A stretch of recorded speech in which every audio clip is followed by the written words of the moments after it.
Bonjour à chacun d'entre vous et bienvenue sur Séphiroth et compagnie.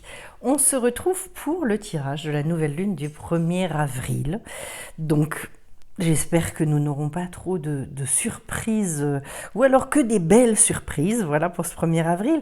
Et donc, la nouvelle lune aura lieu en bélier à 8h27. Donc, d'ores et déjà, je vais penser plus souvent à vous parler un petit peu et à associer aussi les tirages que je fais aux signes en question, puisque ils ont eux-mêmes, ils sont porteurs de caractéristiques bien spécifiques, et que le bélier, on est quand même sur une énergie absolument extraordinaire.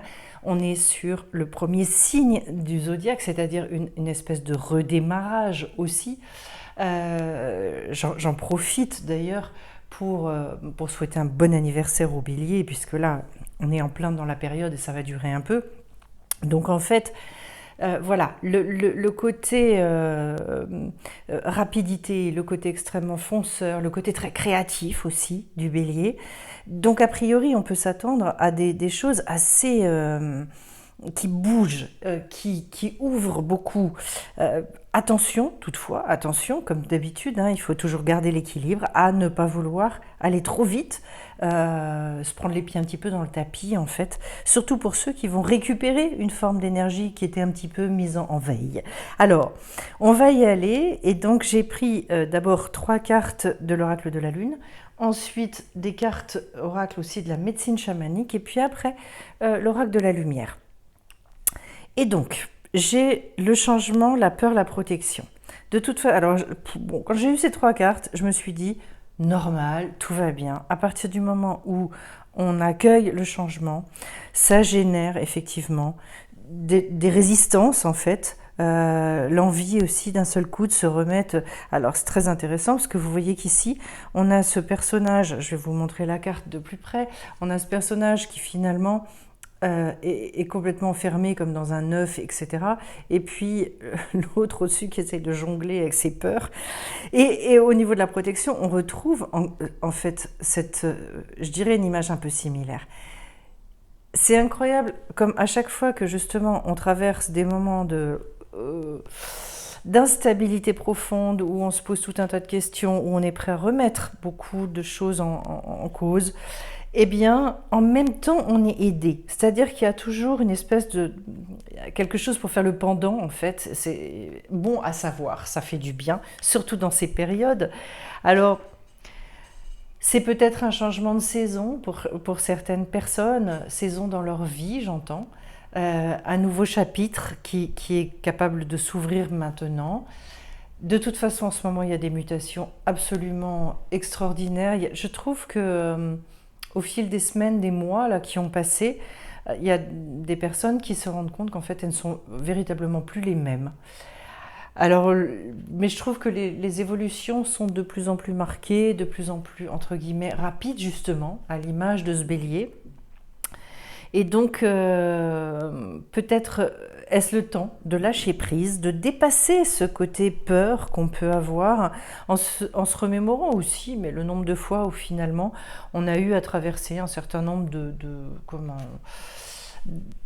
d'inconnus, de situations, et puis finalement se dire, derrière, en fait, je m'en suis toujours relevée, ça s'est toujours plutôt bien fini. Ce côté peur, je pense que moi, la chose à laquelle je l'associe volontiers, c'est, je l'appelle souvent le voile de la peur, c'est-à-dire en fait quand il y a l'épreuve, quand il y a la chose à aller traverser, c'est de se dire maintenant j'apprends à me laisser glisser sans me poser trop de questions. Comment est-ce que je peux vous décrire cette sensation, ce mode de fonctionnement? C'est-à-dire en fait je regarde vraiment face à face, très concrètement la situation, la peur, ce que ça génère chez moi, et puis je me dis au lieu de fuir et au lieu de m'exciter par rapport à ça, mais je crois que la chose la plus importante déjà, c'est de s'asseoir et de regarder la chose bien en face, sans vouloir combattre, sans vouloir rentrer dedans, sans vouloir... Non, mais en revanche je fuis surtout pas, parce que je pense que c'est une des dernières choses à faire. Et puis après, pour se rendre compte bien souvent qu'en fait, quand on est face à des situations, la peur, elle est en nous en fait. C'est nous qui la générons. Donc quand on se retrouve à l'événement et à ce qui fait peur à l'extérieur, et qu'on se positionne comme ça, on se dit, bah finalement, en fait, c'est moi qui génère ça. Parce que la situation en elle-même, oui, elle va m'amener à des choses inconnues, mais en fait, la situation, elle est rarement dangereuse en soi. Nous, on imagine le danger. Pourquoi? Parce qu'on imagine et on anticipe telle et telle chose, etc., etc. Alors que si on se considère effectivement et profondément protégé, ben je pense qu'on envisage les choses complètement différemment. De toute façon, et c'est dit dans la Kabbale, que quand on nous envoie, entre guillemets, un problème, une épreuve, quelque chose, voilà, on nous envoie en même temps la solution. L'un ne va pas sans l'autre. Voilà. Donc la seule chose, c'est qu'en fait, nous on voit d'abord le problème, mais on ne voit pas sur la solution. D'autant plus que la solution, même si elle est déjà prête en fait, mais elle apparaîtra souvent que dans un deuxième temps, puisque le but de l'épreuve d'ailleurs, je le redis, c'est pas de trouver la solution, c'est de devenir. C'est que nous justement on accepte de la passer cette épreuve, et du coup en fait de comprendre un certain nombre de choses. Alors ben voilà, donc ça veut dire que la nouvelle lune, elle va encore nous apporter son lot d'œufs et on va aller préciser un petit peu les choses. D'abord les eaux divinatoires, moi j'ai l'impression quand même, entre les eaux divinatoires, le tisseur de rêve et ce qui se passe à l'Est, où voilà, c'est une éclosion, c'est une émergence, le renouveau, je vous dirais, c'est comme si encore il y avait de gros progrès potentiels, des dons qu'on ignore, des dons que ce soit dans notre intuition, la clairvoyance, enfin tout ce domaine-là extraordinaire. Des choses aussi qui peuvent être en lien. Ça aussi, c'est très dans le tisseur de rêve, on le retrouve, cette idée-là très forte. C'est dans la mémoire, dans une mémoire ancestrale, dans une mémoire, comment on appelle ça? Vous savez, cette mémoire universelle est celle avec laquelle on est finalement. Donc, et je pensais à ça assez récemment, je ne sais plus à quelle occasion, où je me disais, en fait, apprendre de plus en plus à se connecter à cette espèce de savoir. On ne sait pas forcément d'où on sait, d'où ça vient, mais en fait, on s'aperçoit qu'on sait. Alors ça, c'est particulièrement valable chez les indigos, hein, chez les inclassables. Donc, dans les eaux divinatoires, il y a vraiment cette idée-là. Donc, ça signifie d'apprendre beaucoup plus à se faire confiance, en fait. D'ailleurs, vous voyez, j'ai l'expression de l'âme. Alors, bien évidemment, c'est au travers de l'âme qu'on va avoir accès à cette mémoire extraordinaire. Je vous inviterai en fait à faire l'expérience, quand on vous pose une question, au lieu de répondre avec votre mental, de faire un petit temps de pause et un temps d'arrêt. Moi en fait je me rends compte que j'ai de plus en plus besoin de ça, de me laisser imprégner en fait par la situation, par la question, etc. Et de me dire à quoi ça fait appel, qu'est-ce qui émerge à ce moment-là. En fait, de moins en moins envie de répondre avec mon intellect, de plus en plus de laisser surgir finalement le côté extrêmement intuitif. J'ai d'ailleurs envie de travailler là-dessus. Ce sera une très bonne idée. Justement, pour poursuivre en fait ce qu'on avait initié là au travers du stage sur l'intuition, intuition, clairvoyance, tout ça c'est pareil. Eh bien, j'aimerais bien continuer ça. J'avais dit que je voudrais mettre en place des exercices pratiques pour se rendre compte que face à une situation, eh bien en fait, je pense qu'on peut avoir plusieurs réponses et qu'on a souvent des réponses stéréotypées parce qu'on répond souvent en lien avec notre intellect. Ce sont des réflexes, hein, c'est vraiment pavlovien. Hein. Mais et ben là, en fait, et à mon avis, le rapport à la vie s'en trouve complètement transformé quand on arrive à fonctionner comme ça. D'autant plus que le tisseur de rêve, c'est quand même celui qui a réussi à être créateur de sa vie. Celui à qui on peut dire « vas-y, rêve, lâche-toi, tu as ce pouvoir » et là, les choses te sont rendues accessibles. Donc, ne te limite pas, en fait.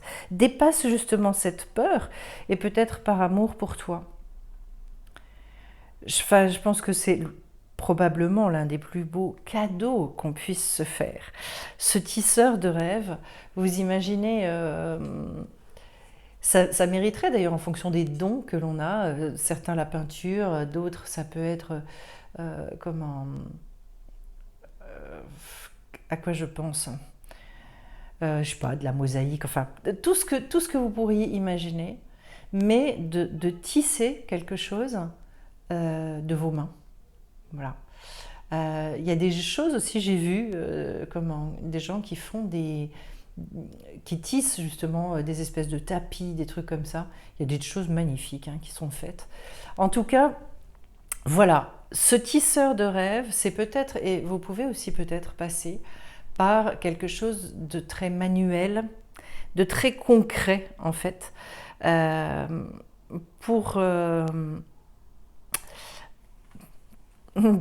pour réouvrir aussi le champ des possibles, parce que dans ce monde du rêve, en fait, c'est là qu'on est capable d'interpréter les messages.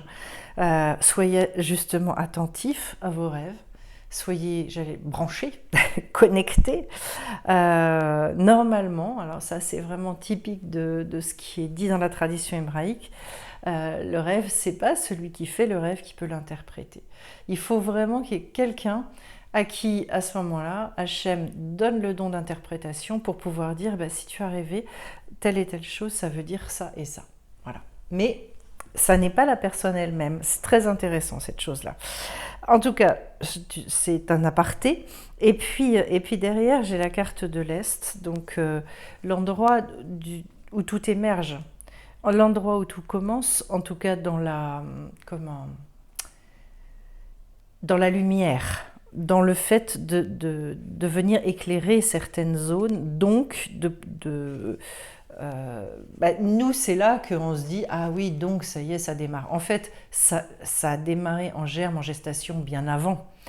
Mais là, on s'en rend véritablement compte. Et là, c'est pour ça d'ailleurs que c'est le moment où tout le travail que vous faites, il monte en puissance en fait. Il prend vraiment sa place et ça devient de plus en plus efficace. C'est aussi le fait de laisser émerger justement votre véritable nature. Donc on l'a vu, hein, expression de l'âme, amour de soi. Et pour arriver à une exquise éclosion, j'aime bien les noms qui sont donnés à ces cartes, c'est assez savoureux. Et donc, ce que vous pouvez faire aussi, et ce qui est très intéressant, bon, c'est d'autant plus le moment. Voilà, regardez un peu comment. Paf, on vient de changer d'heure. Donc en fait, ça y est, il fait à nouveau nuit quand normalement on se lève. Eh bien, c'est d'aller assister à un lever de soleil, je veux dire, pour profiter peut-être de toute l'énergie des premiers rayons. Bon, si le soleil veut bien se montrer partout en France, je vous l'accorde, hein, ne me mettez pas de commentaires désagréables s'il vous plaît, mais j'espère que justement tout le monde aura l'occasion très très vite et très bientôt d'aller assister à ce magnifique lever de soleil. On demande, on tisse nos rêves justement, on y va. Et donc, voilà, je reviens un petit peu sur les 3 dernières cartes. Exprimer son âme. Ça veut dire qu'en fait, l'âme, elle doit vraiment, j'allais dire, faut la laisser s'aligner complètement avec le corps. J'aime bien le mot connexion parce que d'un seul coup, c'est ce lien extraordinaire qui est fait comme s'il y avait. C'est une histoire d'amour. Normalement, il devrait y avoir une vraie histoire d'amour entre notre âme et notre corps. Bon, il y a peut-être un peu de progrès à faire dans le domaine. En tout cas, pour moi, encore, j'ai des marges de progression par rapport à ça. Je trouve que plus on développe ça, plus on essaye de prendre conscience de cette chose-là, finalement, plus on se rend compte qu'il y a une espèce de nourriture, enfin, il y a un cercle vertueux. Voilà. Que l'un nourrit l'autre et inversement. Et bon, on est vraiment, vraiment des êtres qui avons 2 polarités et on peut pas, c'est pas possible de laisser l'une de côté. Donc voilà, laissez s'exprimer cette âme. Moi, je constate que dans les 2 cas de figure, la personne, elle a les yeux fermés. pour l'amour de soi aussi. Elle est en train, d'ailleurs, ce personnage se fait des câlins à elle-même. Elle se prend elle-même dans ses propres bras. Voilà. Avec une espèce d'instant, justement, un peu hors du temps, hors norme, comme ça. C'est aussi peut-être un de vos rêves.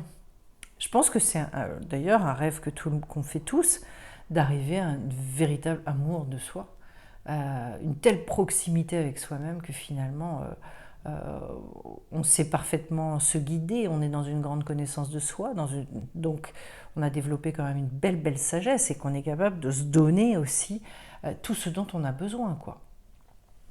Et puis je finis avec l'exquise éclosion.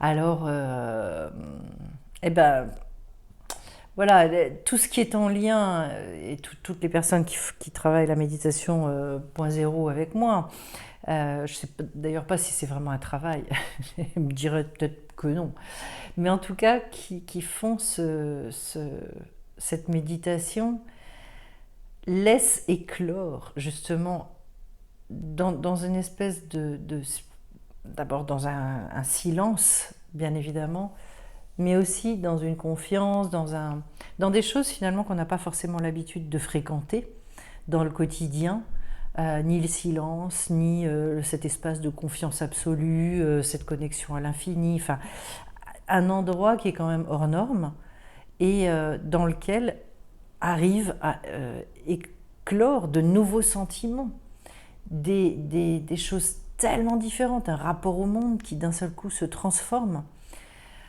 Et plus en fait on muscle, plus on pratique, et plus ce qui se passe derrière, du coup, c'est que on arrive à vivre ça dans la vraie vie, dans le quotidien. Ça transforme vraiment les choses.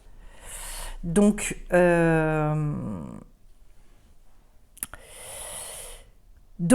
globalement, votre tirage, il est très beau, difficile à résumer parce qu'il y a plein de choses, mais moi j'ai la sensation quand même j'allais dire, laisser sortir et éclore le chaman ou la chamane qui est en vous pour que la manière de vivre soit vraiment radicalement différente. Je crois que tout le monde a envie maintenant d'acquérir un rapport au monde, un rapport au quotidien qui soit vraiment apaisé, joyeux, et voilà. On a besoin, et puis c'est aussi d'aller vers l'expression de sa sagesse. Il y a une chose qui me vient, que j'ai envie de vous dire, j'ai envie de vous partager, donc je le fais. Une chose très importante, c'est qu'en fait, ce que je constate dans les modes de transmission,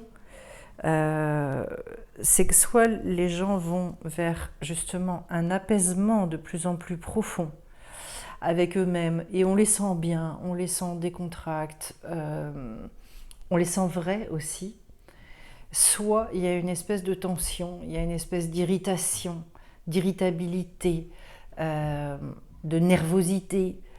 C'est des fois exprimé, c'est des fois plus latent, mais je dirais, voilà, on voit qui se rapproche de lui ou au contraire qui s'éloigne de lui. Et je trouve que dans ces temps, on est vraiment invité à créer ce rapprochement. Voilà, sans avoir peur, en dépassant vraiment toutes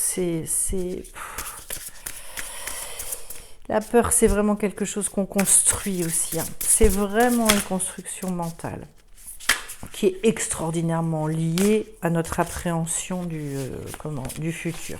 Bon, je vais aller tirer la carte parce que ça n'a pas l'air de sortir ce soir. Donc, on va y aller. Et je vais finir donc avec une carte de l'oracle de la lumière blanche de Lana Fairchild. Je suis beaucoup dans la lumière en ce moment et Dieu sait que j'aime ça. Il y en avait encore une autre qui était retournée. Je vais prendre celle-là, tiens. Cupio di Solvi. Alors, je l'avais déjà eu une fois, celle-là. Donc, je vais vous lire un petit peu ce qu'elle en dit. Lâchez prise, mes amis. Bon, on n'est pas très très étonnés, hein. Chaque situation s'arrange à sa manière. Ayez confiance en la sagesse de votre cœur. Il vous guide à travers le voyage guérisseur de votre âme et vers le bon chemin spirituel. L'Esprit veut vous bénir et vous offrir une solution. Mais pour cela, vous devez lâcher prise. Vous voyez, quand je vous disais qu'avec le changement, il y avait et la problématique et la solution, voilà, elle est là. Les événements se déroulent selon un plan supérieur. Même si vos projets vont de travers, rappelez-vous que tout rentrera dans l'ordre en temps voulu et de la meilleure façon possible. Cessez de lutter et ayez la foi. Donc quand je vous disais de glisser finalement au travers et traverser le voile de l'épreuve, mais moi je le ressens maintenant physiquement en fait, cette espèce de voile, et de se dire, ça, en fait c'est... Je ne sais pas comment exprimer ça. Quelque part, il y a une zone en moi qui me dit en fait c'est pas mon problème. C'est une fois que j'ai compris ce qu'on me demandait à moi, mon problème c'est d'entrer dans l'acceptation. Et c'est d'être dans une espèce d'acceptation énorme. Voilà. Donc elle nous dit, dans une société qui manque souvent de spiritualité, on a développé une sorte d'amnésie mystique, on a oublié l'incroyable pouvoir efficace et réel de l'intervention spirituelle qu'un cœur ouvert peut susciter. Et vous voyez, quand est-ce qu'il se ferme le cœur? C'est quand on n'accepte pas ce qu'on est amené à vivre. En fait, c'est là qu'on résiste, c'est là qu'on retient, donc on est bien dans cette espèce de lâcher-prise absolument incroyable. Elle nous enjoint en fait à... D'ailleurs, je retrouve la volonté de se fondre, d'être absorbé dans la lumière de l'âme où tout n'est que beauté, soulagement et paix. On parlait bien de cet état donc de point zéro, là, extraordinaire. Atteindre un tel état demande de se détacher et d'abandonner son obsession des problèmes du monde physique. Donc je vous disais, on lâche, on accepte, mais vraiment. Et quand je vous disais au bout d'un moment, ça n'est plus notre problème, c'est pas un vain mot. Quand je dis que je le vis, je le vis. Il y a des fois, je le vis pas, et je le dis aussi. Mais franchement, quand on arrive à le faire, c'est génial. Et en lâchant prise, on autorise l'esprit à guérir ce qui, dans notre cœur et notre tête, est responsable de nos difficultés. Donc en fait, il y a une espèce de détachement. Voilà, le mot que je cherchais, on se désolidarise de notre problème. Notre problème n'est plus nous, notre problème n'est plus c'est plus comme une espèce de chewing-gum qui nous colle. Non, il devient extérieur à nous. La peur aussi est extérieure. On arrive finalement à retrouver, je pense, quelque chose de beaucoup plus... une relation beaucoup plus objective en fait aux choses. Comme si il y avait le bon copain ou la bonne copine à côté qui disait « Non mais attends, relativise quoi ». Voilà. Mais ça, on le vit dans nos tripes, parce que c'est facile de dire à l'autre « relativise ». Mais quand on arrive à le vivre vraiment et à avoir un tel recul que finalement, bon, voilà, c'est génial ça. Donc voilà, est-ce que j'ai une petite chose à vous rajouter ? Abandonner nos idées préconçues, nous dit Alana Fairchild, et s'engager auprès de notre ressenti. La véritable expérience mystique de l'amour divin n'est pas une simple émotion, elle est métamorphosante. C'est ça, on le vit dans les tripes. Elle nous aide à nous transformer et à transformer nos vies. Cette carte vous invite à vous immerger dans la lumière spirituelle de votre cœur. Un résultat magnifique et exaltant vous est offert. Faites confiance à l'esprit, lâchez prise et recevez. Même pour moi, c'est justement ça. Et l'exercice de guérison, le meilleur qu'on puisse vivre pour ça, c'est vraiment cette méditation point zéro. Faudra d'ailleurs absolument que je vous fasse quelque chose sur la méditation point zéro.